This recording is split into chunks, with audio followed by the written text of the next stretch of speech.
Tonight we're going to continue on our series of Romans 12. How many of you have been around for any of the Romans 12 messages? It's been so good so far. This series is going to take us all the way to Christmas.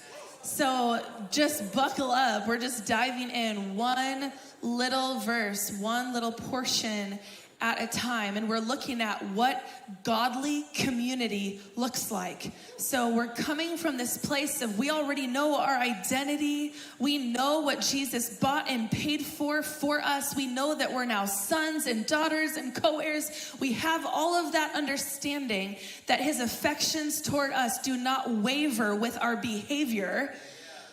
But now, how do we live? How do we work out our salvation? This is sanctification stuff. This is the working out of our salvation in relationships. And that's really important for us as a body. I feel like the Lord is strengthening this house in this season in the area of connection, relationships, community, and how we love each other. First thing first is loving him, but second thing is right after that of loving one another the way that he's loved us first. And so tonight, if you want to, you can turn to Romans 12. That's where we're going to be. And tonight, our passage is Romans 12, verse 10.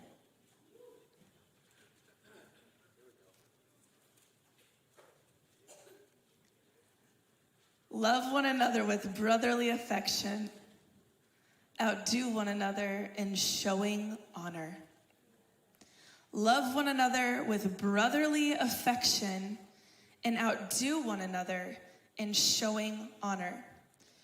It caught me right away when I was reading this passage for this week that I think it's interesting that we're talking about brotherly affection and honor, because in our culture, or at least in the worlds that I've grown up in, brotherly affection or like sibling affection might be a little bit more like sibling rivalry, right? It's like when we look at scripture, we see Cain and Abel going at it. We see Joseph and his brothers going at it. It's like we see siblings that fight. You see the sons of thunder, James and John, that are like, who's going to be greater in the kingdom? It's like we're duking it out. That's what we see in siblings. I think we're hard pressed to find, oh, look at that story in scripture about the siblings who just loved each other with brotherly affection. It's just not really there. And I think when I look at my life and growing up, I was the youngest. Anyone else the youngest? Okay, the youngest are the best, but sometimes we have a little bit of youngest angst, okay? Where it's like, wow, why am I the youngest? And I want to be the leader, or maybe that's just my wiring. So I had some of that youngest angst. Like I resented the fact that I was the youngest, and I had not just one, but two older siblings. How dare my parents or God do this to me? Does he not know who I am? I should not be youngest. And that's probably exactly why I was the youngest. But I look at, my oldest is a sister, and she's an angel.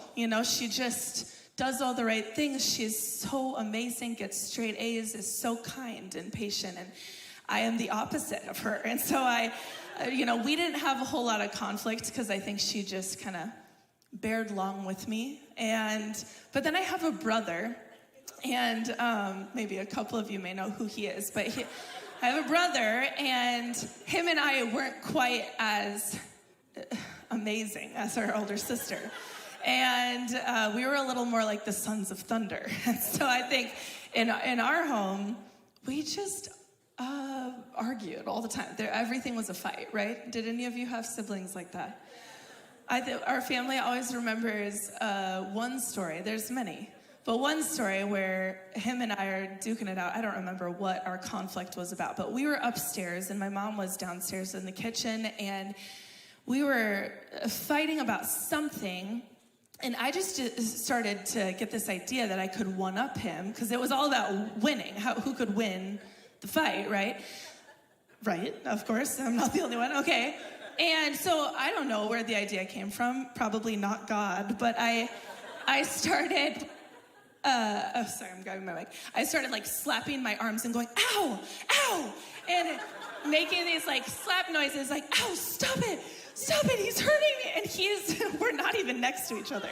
So we're at the top of the stairs and there's kind of this whatever, and we're probably like 5 feet apart, and I'm just looking him right in the eye like, ow, ow, you know, and he's like, what is she doing? Totally helpless. My mom comes up and I'm like, he's hitting me, and he got in trouble and I won. So that's your cheat code. If you don't do that, children. Yeah. Evie, shh, plug your ears. Okay. So that was just a window into, and God has done so much work in my heart. I feel so grateful. I feel so grateful to him. He's changed me. But I think I'm reaping what I've sowed, there's families that are like, our kids they just get along so well, and they play so well together, and they never fight, and I'm like, they do. Okay, I didn't know. Me too. Ours too. Yes, they are angels. They get along. Their personalities actually work so well together. They don't, no. They just, it fits like a glove. There's not a lot of passion in our house. It's pretty chill, very peaceful. Very, very peaceful. Same. So our kids, we have some conflict in the house. We got a lot of passion, a lot of leaders, a lot of opinions. And so I'm learning how to raise them. Okay. They're amazing. They're going to be leaders of me. It's going to be great. So I was looking at this passage. We'll go to the passage. Okay. We're going to talk through this tonight, and it might be a little bit, I don't know if I'd say thick, but I have a lot of information I want to give to you, because this message could be a sermon series, and we're giving it in 1 week. And so some of it might be like, go back and listen to it if that's helpful. But I want us to look at this passage. Love one another with brotherly affection. Outdo one another in showing honor. What do these words mean? So we're going to start with just quickly looking at the Greek. What do each of these words mean, so that we can unpack what they're getting at here, and then we can go from there. Are we good to do that? Okay. I see some of you looking at the screen, and I don't have anything that's going to be on the screen for you. So I don't have those notes, but you can listen. You can take notes. It's going to be great.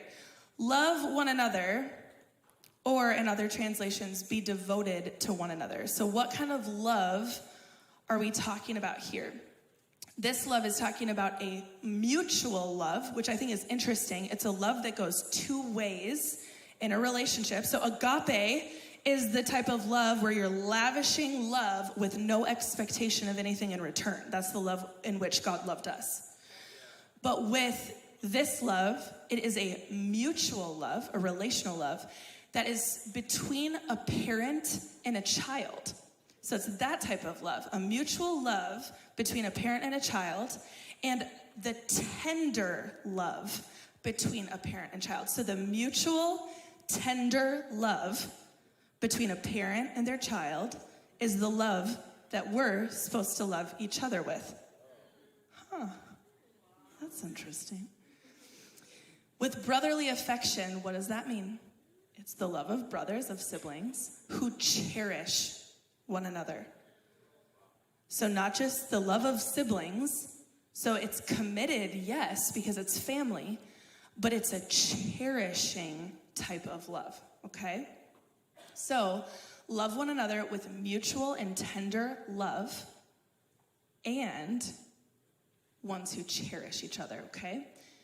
Outdo one another in showing honor, or prefer one another in showing honor.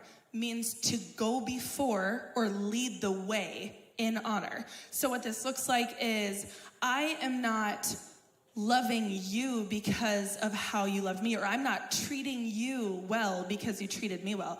I am treating you the way the Father treated me. So the way that you treat me makes no difference in this situation. It makes no difference how you treat me. I am going to operate in the love that the Father gave me. So to lead the way, regardless of if you show honor to me, I'm going to show honor to you in leadership. Does that make sense? Okay. And then honor in this passage is talking about reverence and deference, or humble submission to. Okay. Humble submission to each other, which would be, this is like peer level relationships. How interesting that there would be this call to a humble submission to each other. So now we're looking at, if I was going to make Katie's translation of this passage based on what we see in the original language, and I know that we can't have this long of a passage here, otherwise the Bible would be so long. But if we were really going to put all of this into this verse that we're reading, it would say something like, tenderly and mutually love one another like a parent and a child love each other, with love like a brother who is committed to and cherishes his own family. Lead the way in your humble submission and reverence toward one another. Okay, that's thick, like that's a lot. And to me, that sounds like the kingdom. It sounds like what we'll say the upside down kingdom. Things are different than the way we see them in the earthly kingdom. Sometimes when we talk about marriage relationships, we give this example of submitting to one another and honoring each other. And I have a mic, so it's a little bit tricky with my hands, but we do this picture of like, how low can I go to honor you and like come up under you and honor you and lift you up. And then the other person, because it's a mutual two-way street relationship, is I know how low can I go to come under you and raise you up. No, and you kind of are doing this like competition, outdoing one another, leading the way in honor and reverence and submission to the other, raising them up to the godly standard they were created to walk in. And so that's this picture of submission that we're to walk in. And so then you go, okay, this like brotherly affection thing, it's supposed to be like the love between a parent and a child. That is a very tender love. I think of my 3-year-old. Josh talked about her a couple of weeks ago, and she is like gushy with her love, right? It's just like she gushes about her love. She'll grab me by the face and go, Mommy, I was thinking. She always says that right now. It's this thing, I was thinking. And I was like, you were? I can't wait to know what you were thinking about. And she goes, I was thinking, you're so adorable. It's like so sweet. Or Mommy, I love you. Just out of nowhere. It's just like she overflows with love and affection. Why? Because we gushed over her. Because we grab her by the face and we say, oh, Nazareth, I love your brown eyes, and your eyebrows are just right how they frame your eyes, and your teeth are just perfect in your smile, and I love those dimples, and your ears are perfect how God, it's like that's how we talk to her. So now she gushes over us. I love your eyebrows, Mama. Thank you. Thank you. I work hard for my eyebrows. So anyways, she has great eyebrows, but this is the love that we love each other with, and then it's like, love each other like that. Okay.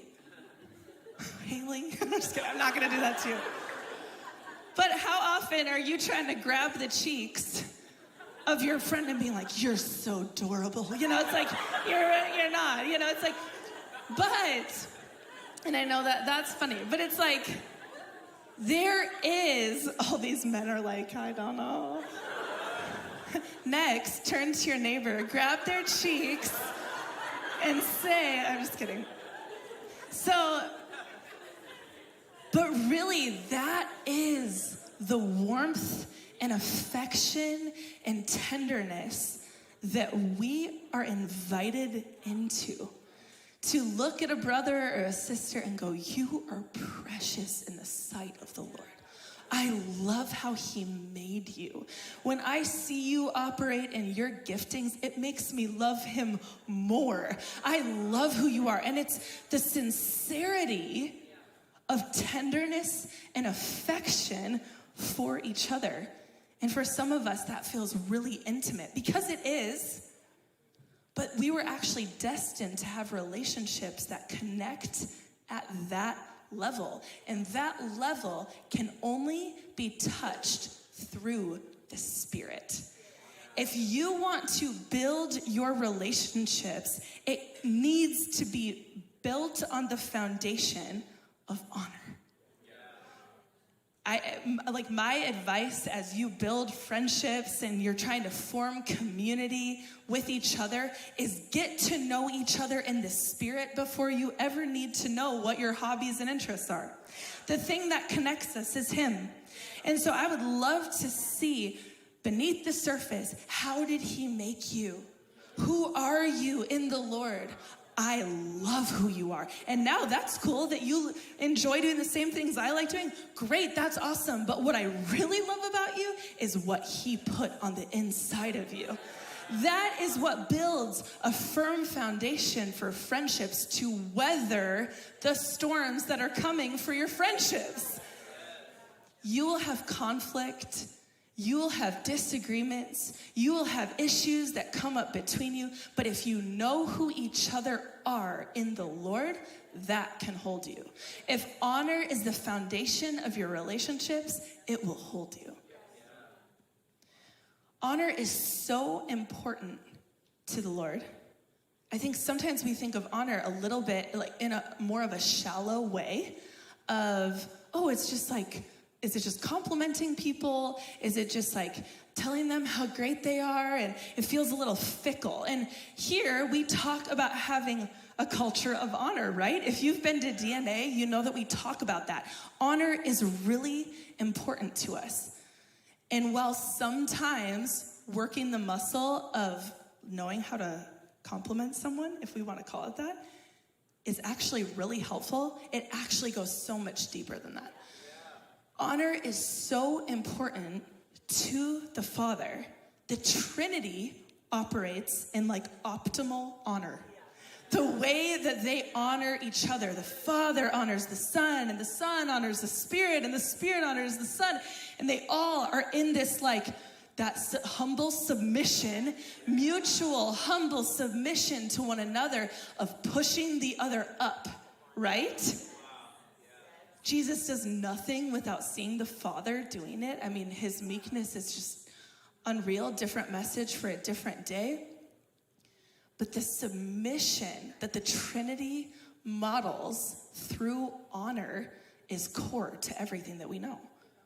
Think about creation, all of creation, the wind, the waves, the trees, the animals, they were all created to honor God, to offer him worship.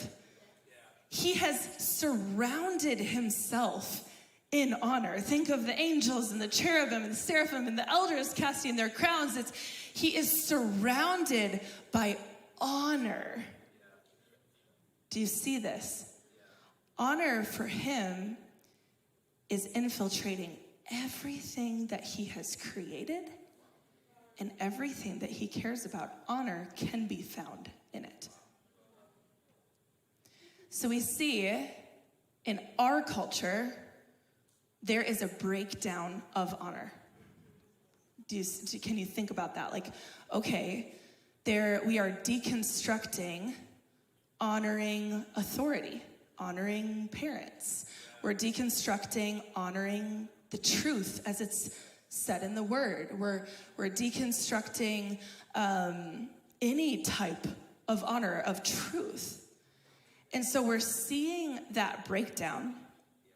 And because of that, it looks like every man for himself. And while we deconstruct honor, we're raising up and valuing that like pride and self-focus. Can you see that when you think of culture? Now we're picking apart each other's views and elevating our own, right? There's these issues in culture that are penetrating this whole issue of honor. So I think it's important. We looked at how the Father has set things into motion and how he has established honor as such a central piece. But I think now it's like, okay, great, that's a great foundation, but what does it look like to honor each other? So I think we first need to look at how he's honored us. I'm gonna look at a handful of scriptures of what he has done. And how do people find the identity verses? Are those just online? If you go on the website, go to resources, and we have a list of identity verses. And these identity verses are all of the scriptures that lay out what is true about you after you've said yes to Jesus and surrendered your life to him. So in that is what we need to understand about ourselves and then about our brothers and sisters as our foundation of how we engage them. But I'm going to rattle off a couple scriptures. If you want to study it later, you can write these references down, if that helps you. Psalm 8 talks about that he has crowned humans with glory and honor. 1 Peter 2:9 talks about us being a royal priesthood and a chosen nation. Romans 8:14 says that we haven't received a spirit of slavery, but of adoption, right? Now we are children who have become heirs and co-heirs. We actually have become royalty by adoption. Colossians 1, we were transferred out of the kingdom of darkness and into the kingdom of light. Ephesians 1, we've been blessed with every spiritual blessing and adopted as sons. Ephesians 1:18, may your eyes be enlightened. This is the prayer. Would our eyes be enlightened to know the riches of his inheritance in us? That our eyes would be enlightened, that we would understand this inheritance. If we were adopted, and now this is like baseline, and for some of us, we're like, I know this, move to the next part. But listen, we are adopted into royalty. You have become royalty at this spirit level, right? So if you understand that about yourself, then you're able to understand that about your friend, about your sister, about your brother, where you are going, I can't believe I get to be in the same room with you. Look at what he's put inside of you. What an honor that we get to sit next to each other tonight. What an honor that we get to gather with all of these people who have been crowned at the spirit level, set apart, co-heirs, sons and daughters, that there would actually be an awe and a reverence for Christ in you. If we're not supposed to regard each other according to the flesh anymore, now we're supposed to regard each other according to the Spirit, to the new man. So that means that we're looking past the behaviors, we're looking past the struggles to go, I know who you really are. I know what he's crowned you with. And it's an honor to know you, to be in relationship with you, to sit with you. Scripture talks about other things I'd rattle off. Husbands are supposed to honor wives. We're supposed to honor our God-ordained authority. We're supposed to honor those who are not in positions of authority. I'm not going to dive into it right now, but I would really encourage you to do 1 Corinthians 12. And it's talking about the body. And it talks about those who would maybe be perceived as less likely to receive honor and how important it is that they receive honor. And it's like highlighting, hey, even when it doesn't look like honor is due, it is. And it's even more important to offer that type of honor. So when your eyes don't see it, we still acknowledge it and come into agreement with it in the spirit. So what honor is coming into alignment with and acknowledging the value and the worth that God has put on that person. So he has established us with value and worth that cannot be shaken. That doesn't change. Whether anyone notices my value or my worth, it is unchanging before God. But honor is acknowledging it and agreeing with it. So it's like, I see, Lord, what you put in them. I honor what you've put in them. And I thank you that that's what you put on the inside of them. It's this acknowledgement and agreement, or one of our favorite words, alignment. It's alignment with what God says about a person. Does that make sense? We are honoring their unique wiring. We're honoring the original design that God had in mind when he crafted them and knit them together in their mother's womb. Our honoring of each other is an honoring of the Creator. It isn't just puffing someone up. I think sometimes we hear that argument of, well, if we do a standing ovation for the singers tonight that wrote this song, aren't they gonna get puffed up in pride? It's like, no, I am honoring Jesus in them. He gave them that gifting. He gave them those vocal cords, the mind and the hands to play the keys, the mind and creativity to write those songs. My standing ovation is to honor Christ in them in the way that he expresses himself in his unique way through them. Because guess what? Christ in you looks drastically different than Christ in me. That's the beauty of the body. What does Christ in me look like? Well, what does he look like in you? Through your way of life, through your personality, through your perspective. Does that make sense?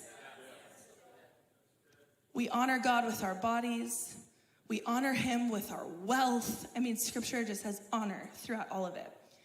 Okay, if we understand that we've been adopted into royalty, and we understand that that's the same for a brother and a sister, we know that we're supposed to honor people that are in positions of authority. We know that we're supposed to honor people that do not have positions of authority, that we're not to regard anyone according to the flesh. Okay, Jesus, how did he model this? We always want to look at the life of Christ because he's showing us what's possible when God is on the inside. Okay, think of how he called his disciples. Was Jesus regarding these men according to the flesh? Was he looking at what meets the eye? These men had been passed over by other rabbis. They were fishermen, tax collectors, not desirable for a rabbi to take under his wing. And Jesus comes on the scene and he goes, no. I see something different in you. He is not looking at the behavior. He's not looking at the occupation. He's not looking at what they look like on the outside. He's going, there's something different about you at the spirit level. Come and follow me. We can see it in every single story. I'm like, test me on this. Afterwards, test me on it. But I believe that you can see honor in every single story in the gospel. Think of your favorite story of Jesus. It's when he feeds the 5,000. It's him talking with the woman who had the issue of blood, the woman at the well, the cripple who gets lowered into the room by his friends. What are some other stories? Calling his disciples, I already said that.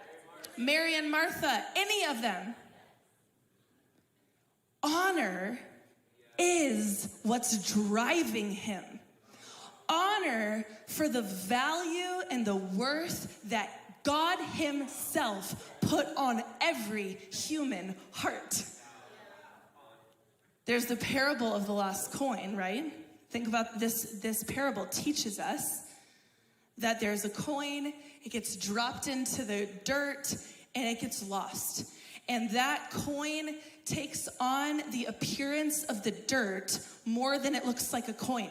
Like, it's unrecognizable. It looks nothing like a coin anymore. It just looks like dirt. And it says that the woman swept the entire house clean until she could find that coin. And that is Jesus. He is sweeping the earth clean and going, where is my beloved? Where is the one who I have put value on? I've never considered you one with the dust or the dirt or the grime or all of the mistakes that you've made. I've never lost sight of your intrinsic value that I gave you, that I put on you. I put a price on you that was so high, it demanded God blood. His value over you, your worth before the Father, cannot even be expressed in human language. That he would have to come as a man to die a sinner's death. That is how valuable you are. Some of us just have to stop right there, and that was all you needed to hear today, is there's actually value on your life.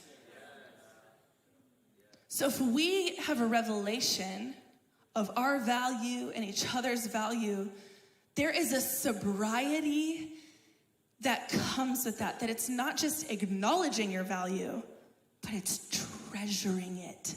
That's the grabbing your cheeks and telling you you're adorable. This is the, oh, you are precious to the Lord. And I've caught a vision, and it creates tenderness and awe in me when I get a glimpse of who you are to him.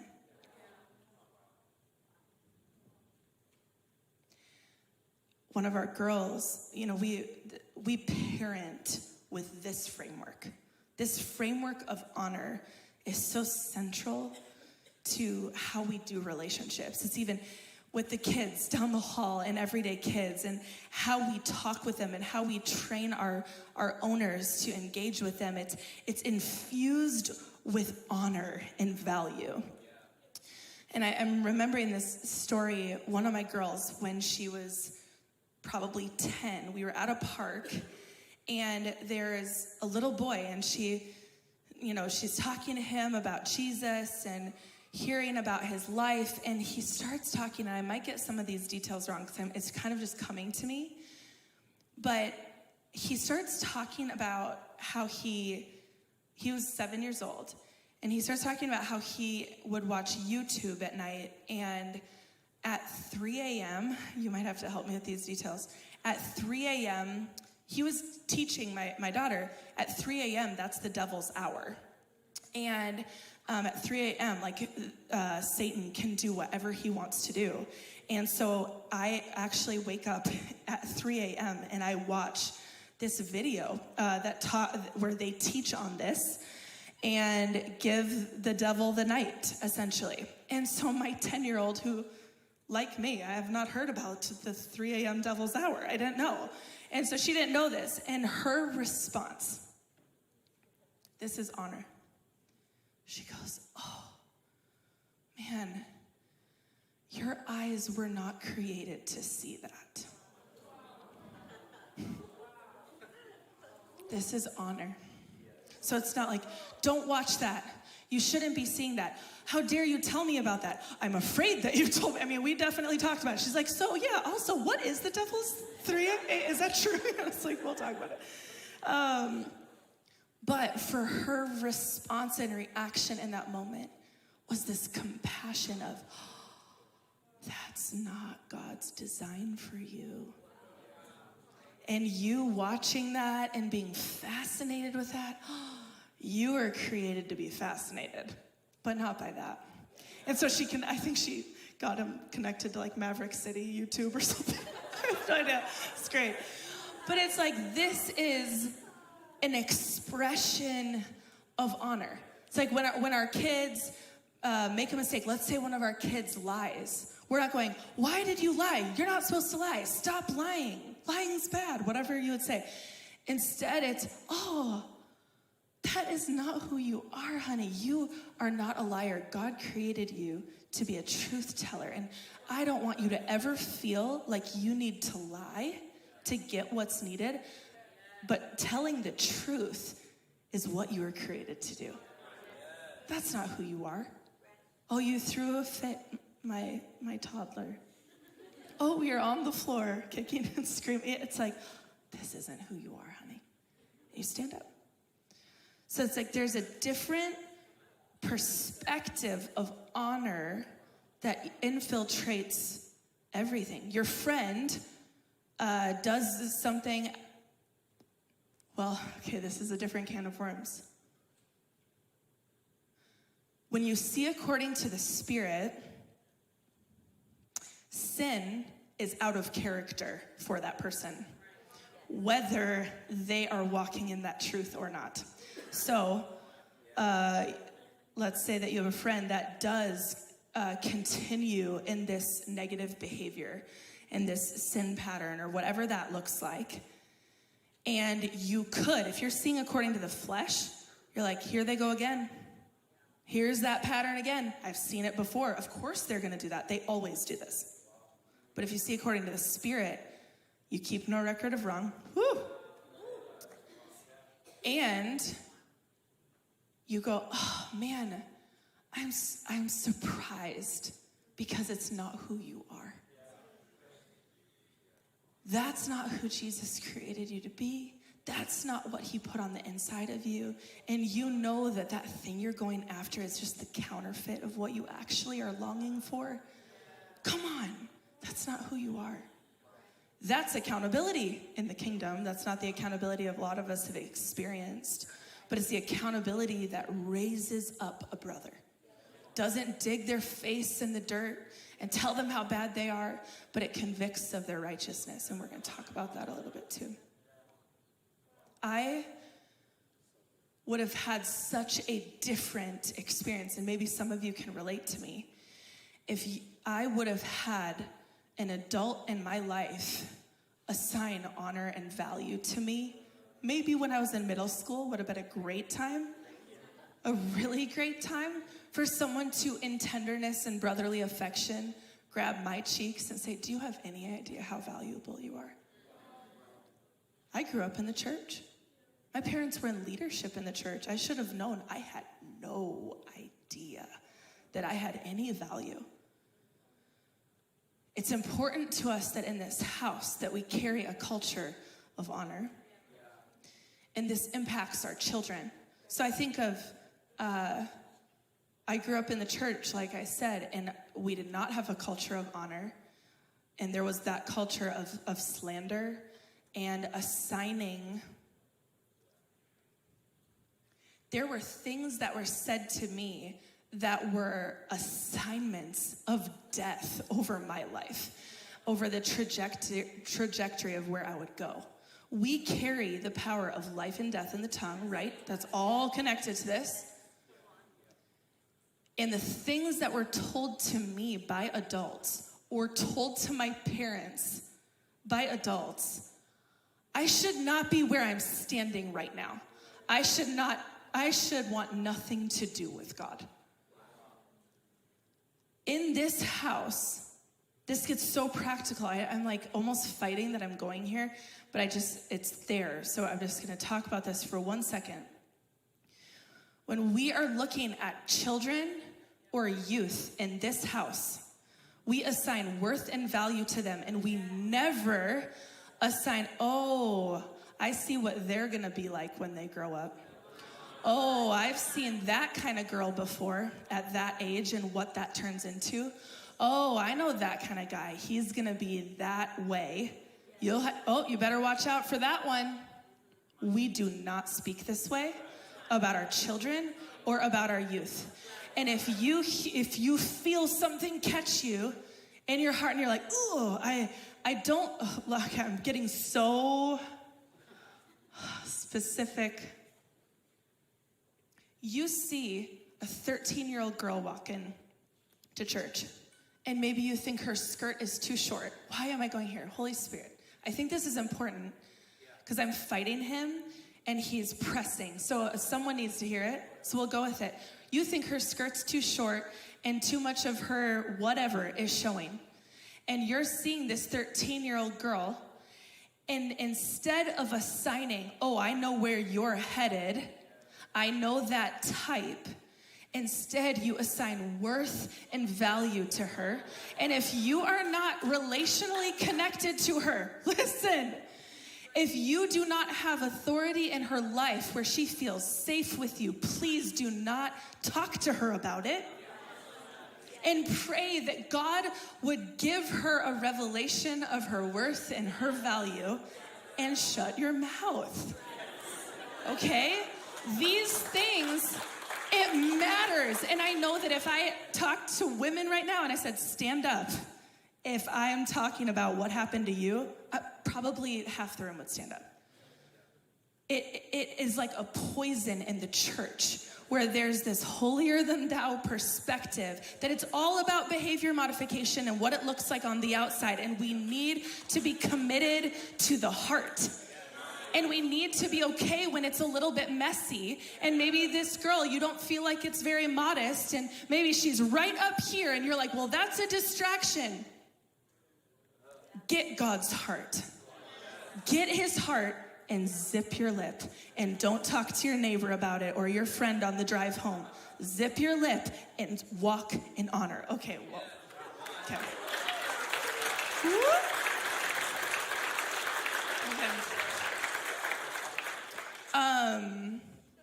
Enemies of honor.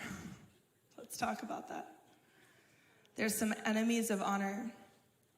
Lies that happen that inhibit honor from taking root in a culture. If we want a culture of honor, we all need to agree and then walk in it. We will not have a culture of honor here if Josh and I just have a culture of honor. It won't work. We will not have a culture of honor here if just the staff has a culture of honor and you guys witness it and go, wow, that's cool how they honor each other. We only have a culture in this house if we all engage in the heart work that it takes to walk in honor and a clean heart toward our brother and sister and fight for that position and perspective of honor. It's a fight to not see according to the flesh, to not see you according to your behavior. That takes work. Okay? When you feel like it's difficult, so we're getting really practical now. When you feel like it's really difficult to honor someone, so it's like, let's even just, I'll go there, 1 second. If it's difficult to honor, check some of these things to see if this is what's going on beneath the surface. First one, envy and jealousy. Kind of like an obvious, like if I'm having a hard time honoring you for your strengths and what God's put on the inside of you, do I have envy or jealousy there? Lord, search me and know me. Any offensive way in me, clean it out. That's not who I am. I don't want that anyways, okay? Remedy for envy and jealousy. Anybody know? Honor. If you want to kill that thing, put some honor on it, okay? Insecurity, identity issues, okay? So if you are having a hard time honoring people and seeing the good in them, because that's part of it. Sometimes all we see is the negative. That's how I was. Before God worked this out in me, all I saw was the negative. Like I would be hard pressed to say something good about a lot of people. Because this was like a poison for me. This is something God has had to work out of me. And now I'm so grateful because your lens shifts so drastically. Insecurity is an enemy of honor. If you don't know who you are, you're not going to be able to know who they are and love them accordingly. Here's a really practical way that insecurity can show itself. I'll use the example of these 3 lovely leaders that were up here that sang and did this song. And let's say that, so it's Scotty, Candy, Steven. I'm going to talk about Scotty and Candy. So let's say that Scotty is like, man, Candy's voice is so good. Every time how does she hit those high notes like that? is incredible. I love her voice. And then she goes and we say, well, hey, then honor her in that way. So she's like, oh, and she thinks to go tell Candy, hey, I love what God has put inside of you. I love that he gifted you with the voice he gave you. Every time you sing, it does something to my heart, and I love him even more. If Scotty is insecure, which she's not, that's why this is a perfect example. If Scotty was insecure, she'd go, oh, I don't want to say that to Candy because Candy will think that she has a better voice than me. If I say something honoring to Candy, that must mean I am less significant, or it could diminish my value. So here you are trying to honor someone, and you're actually, here's a fun word, you're actually centering yourself in this situation as you're trying to honor them. It's like, that's pride. The other side of insecurity is pride. So removing yourself from the equation, the way I honor you says nothing about me or my giftings or how good I am. I'm just honoring Christ in you. And I'm so glad to do it. So if you go, I feel like if I do that, I might feel less than. Kill that thing. How? Honor. Just do it. Honor. And I'm telling you from experience, I killed that stuff in my life by like choking out the words of honor. I'm telling you, this is my story, okay? Accusation, another enemy of honor. Accusation, they really don't deserve it. Have you seen their behavior? We've talked about this, I think, quite a bit. Honor and respect are two different things.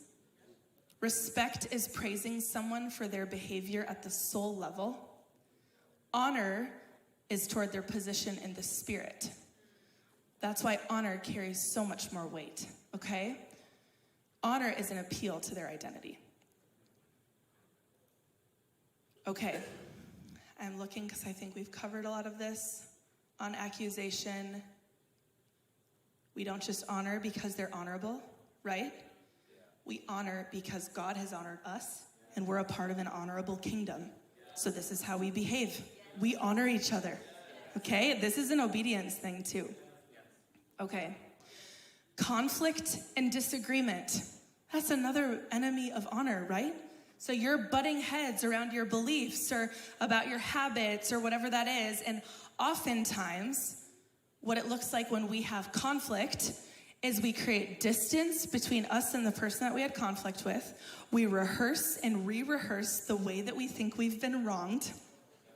We let it grow and grow and grow, and we let the enemy chirp in our ear and keep telling us all the negative things about him. And while I'm thinking about these negative things, I can think of about 50 other negative things about this person, and their worth and value is getting smaller and less significant in our mind as we're focusing on all the negative, and most of that negative is not even true by the time we're done with it, right? Because the enemy is feeding into this and giving it life. And then we're going to our friends and we're gossiping and slandering. Can you believe what they did to me? And now I'm gathering an army of people around me that will reinforce my position on this argument. And then I'm like, hey, we should probably have a conversation, and you want to reconcile. Okay. It's not going to go well. Okay, shift to honor. Okay, there's conflict. First step in honor, do not gossip and slander. Oh, I don't have time to go there. Okay. We will never leave. As you guys have like beads of sweat dripping from your face because it's so hot. Reconnecting with them, keeping connection. Distance for too long allows the enemy to fill in the gaps and lie and create more dissension in the situation. Keep the short account. That's why that's so important. Stay connected. Sit down with them. Start the reconciliation time with honor. Hey, I know we got to talk about this thing, but you center yourself and ground yourself on truth first. It's sometimes more for you than it even is for them. For you to align with the truth, before you address the conflict. Hey, before we get started, I just want you to know I'm so grateful for you, and I love our friendship, and our connection is really important to me. And I want you to know that I love what God has put in you. I love this and this and this about you, and those things make me love Jesus more. And I know that we've got this conflict we got to walk through, but I really believe that we're going to be able to reconcile it. So could we look at that together? And then they're like, it's that whole a gentle answer turns away wrath. It's like those principles actually de-escalate the situation. Last enemy. Are you with me? Are we okay? Okay. Last enemy that I would list, I'm sure there's plenty others, would be the enemy of familiarity. Something that hinders honor is familiarity. We're just so close. Our proximity is so close that I'm actually having a hard time seeing you at the spirit level, because all I'm seeing is what's getting presented at the surface. So we see this in Jesus is without honor in his own hometown, right? They're so familiar with him. You mean Jesus? Like Mary's son, Jesus? You mean the carpenter, Jesus? The one we watched grow up, Jesus? He's not the Messiah. They can't see according to the Spirit because all they know is just the things that are on the surface. You know, Jesus says, hey, when you leave a city, if they do not honor you and receive you, what should you do? Shake off the dust. Kind of like good riddance and move on. Don't let it slow you down. When there is dishonor, we miss out on Christ in them. When there is just, think of the people. It's like Jesus leaves his hometown and he goes, okay. And they miss out on the miracles and experiencing him, valuing them, his love, his power, his affections, his time, his attention. They miss out on it because of the dishonor. And I think that familiarity robs us so often of the glory of what's on the inside of the people closest to us. We have to fight. The closer you get, Josh talked about this with relational dynamics the other week, where it's like the closer you get, the more yuck that you see, which means the greater the fight and intentionality that's needed to see that person according to the Spirit and to fight for them. Okay. Probably 10 more minutes. Are you with me? The power of honor. Honor acknowledges one's position in the Spirit. So we were just talking about that. So this is the easy part of honor where it's like, I just saw their gifting up here and writing music and singing or whatever, and it's easier to honor. So I'm acknowledging what God put inside of you and going, wow, I love that God put that inside of you. That's how honor acknowledges what it sees. But honor also appeals. Okay? So honor appeals to Christ in them by, this is the thing where you're seeing different behavior at the surface level.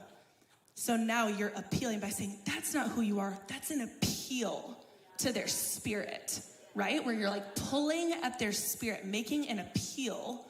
That's not who you are, okay? And when we do that, honor washes people with the truth. Honor convicts us of our righteousness. When someone goes, that's not who you are, it's jarring. That will jar you out of your behavior. You're like, wait a second.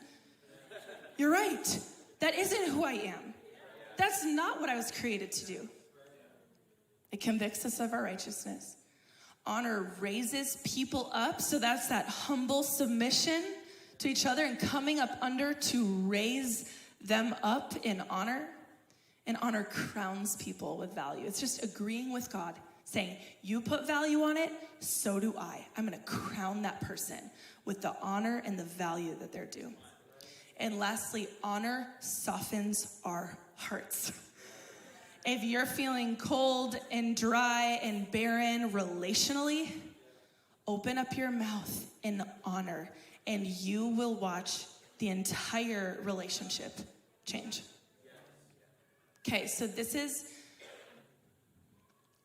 what a community without honor can look like. This is a dysfunctional community. So I'm going to give examples of what it could feel like, and I want you to be thinking about your home and your family relationships, your friendships, your relationships here in communities, whatever that looks like. Maybe your work relationships. And do you experience these things in your culture? Contempt. So a lack of respect or reverence for people and diminishing the value of others. So that might be like the competition thing where you're diminishing others to make yourself feel better. Maybe you're not even doing it, but maybe it's in the culture of what you're a part of. Gossip and slander. Assuming the worst of people. The competition, vying for position. Insecurity and pride. Division, shame and humiliation. So if we see those, my encouragement to you is to start with honor. Start with honor. If you're in a culture where there's backbiting, slander, gossip, competition, come in honor. It's the opposite kingdom, okay? This is not the kingdom of this world. This is the upside down kingdom like we talked about at the beginning. It will disrupt the atmosphere. If you come into your workplace and it is this backbiting culture and you come in and they're saying, da-da-da-da, did you hear about da-da-da? And you're like, oh my gosh, yeah, I was just thinking about Susie the other day. Know what I love about Susie? I feel like God put in her such a strategic mind that I feel like Susie can pound out strategic things like no one I know. Okay? Workbooks is the word coming to my mind. Worksheets, Lord help. Spreadsheets. Thank you. Okay. What does that do to the atmosphere in the break room when you're like, oh, yeah, I hear you. But you're not like, hey, I do not believe in gossip and slander, and I'm a follower of Jesus, and I will not tolerate that here. No, just like, totally, yeah, I hear you.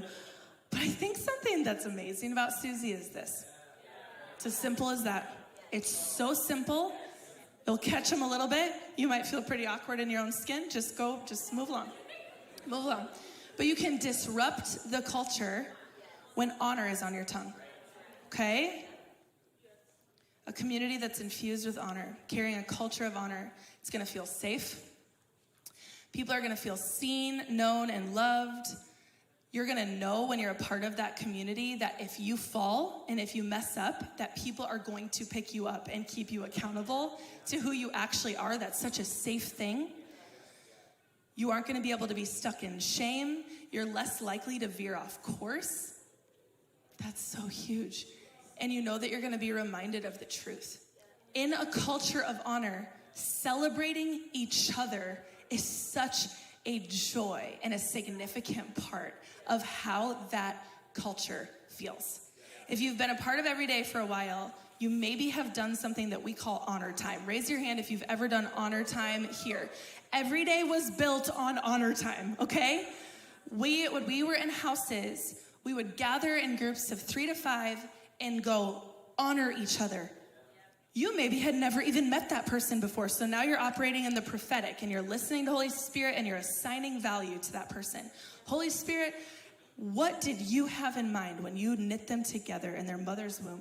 What is their original design? What was your original intent for them? And you go, hey, I know we just met, but I feel like God's put in you a gift for writing, and that he's giving you opportunities to use those gifts for him. I believe that he's given you a unique perspective. It's like whatever it is. And that is how we would start every single time we'd gather. Get in a group, honor each other, to see each other according to the Spirit before we have any other interactions with each other. If you want to build a strong community, lean into honor. Get into groups. Tell each other what you love about each other that God's put inside of you, okay? I'm in practicals. I'm trying to give you tangible things because for me, like I said, it was not natural to walk in this. So another thing that we'll do is when we celebrate birthdays. Anytime it's someone's birthday, before we're gonna go home, if it's our kids, we're gathering around the table and it's Harvey's birthday this week. So we're gonna sit down, have a dinner, and we're all gonna go around the circle and tell Harvey what we love about what God's put on the inside of him. Speak destiny over him and then pray over his next year. Even telling him the areas that we've seen growth in.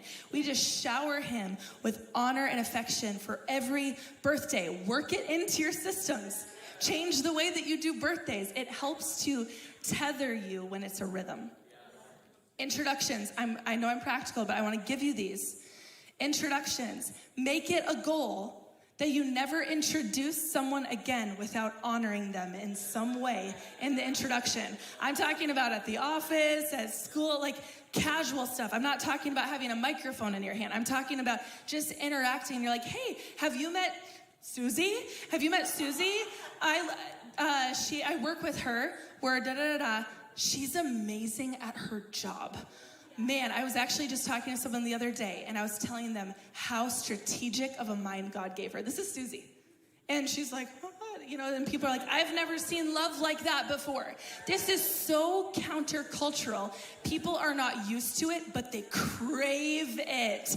They flock toward it, and then all of a sudden, all these people want to be around you because you carry honor, which is the love of God, and putting value on them. Okay, lastly, we always say, if you see something, say something. So if you like it, tell them you like it. That's like the basic first step of honor. I'm talking the shallowest of the shallow. I'm talking, I like your outfit. I thought I keep thinking about girls. Okay, guys, I like his fresh fade. Okay, Josh, I like your fresh fade. Okay. So it's like, you see the cut. Josh just walked down the aisle. You're like, whoa, look at that cut. Don't hold it in. Why hold it in? Tell him you like the cut. Okay? So, unless you're a female, you better not tell him anything about what you like. Another time to keep your mouth shut. Okay. Just don't talk to him ever. Okay, just kidding. I'm kidding. Kind of. So, okay. We gotta close. Okay. Okay. But that matters. If you know, I like their outfit. If this is hard for you, so now if you're the person that's like, I gush over everyone and I love everyone's outfit, you can take a breather. It's okay. You don't have to tell them you like their outfit. You're already doing a great job. Amazing. But if you're like, I never say that stuff out loud because I am realizing I've got some insecurity here. I have some pain here. There's jealousy, envy, whatever it is. If it's hard for you to honor, start with complimenting. I know it's shallow, but it is a good on-ramp. It's where I started. Just being like, I like your outfit. It's like hard to do it. And then you leave and you're like, okay, I did it. And you're just, ugh. But it helps. It grows, okay? Okay. All right, let's stand up. Steven, you can play if you want to. I want you to put feet to this. Let's not just be hearers, but let's be doers. Okay? So I want us to put feet to it. If we are going to have a culture in this house where people walk in the door and go, what was that? That was like a whole different culture, a whole different experience than I've had anywhere else, which is exactly what this should feel like. When you come in these doors, if someone who does not know Jesus and they walk in, they should go, where am I? I've never seen people that love each other this way before. I've never seen people so fascinated with a man they've never seen before. What is that? Okay? one of the greatest ways for that to be the case is to walk in honor. So as a people, if we want to carry a culture of honor, if we want to reach our city, we need to be a people of honor. So practical steps. Maybe you're putting a reminder on your mirror or in your car or something. Maybe it just says honor, whatever you want. Something that's going to grab your attention where it's like every day, and we're all in different places on this spectrum. For some of us, it's like, I want to honor one person each day. And just having a goal of honoring one person, and that can come in so many different ways. And that's maybe our first place to start. Tonight, I want to encourage you, before you go to bed, a way to tell your body and tell your soul that this is now where you're going to go. And this is now the aim of your heart in this area of honor. Honor someone before you go to bed tonight. Honor 10 if you can. But open up your mouth and honor someone. Maybe it's before you leave this room. Maybe it's in a hallway picking up your kids, or in the parking lot as you're going to the car, or maybe you're about to have dinner with people. Maybe you have a community that gathers sometime this week. What if you paused the room and said, could we just all honor each other? Let's just take some time to honor each other. Or maybe you're not in a position of leadership in that community, and so you wouldn't do that, but instead you just make it a point that while I'm there, I'm gonna honor as many people, just one-on-one as I can. Okay? Let's make this part of how we think, in our lens for life, and how we do relationships, and we'll be so much healthier together because of it. Holy Spirit, you can open your hands to him. Altar workers, you can come to the front if you want. Holy Spirit, we thank you for your heart for honor. We want that heart too. Would you captivate our hearts in the place of honor? Would you establish us as a community for the sake of our city, that they would know us by the way that we love and honor each other? I ask, Lord, that you would establish this house as a house of honor, starting with each of us individually. We love you, Lord, and we honor you. And everybody said it again. Amen. We love you. Have a good week. We'll see you in the prayer room on Wednesday. There is something burning, keeping me alive, telling me to fight until the morning light. It won't let me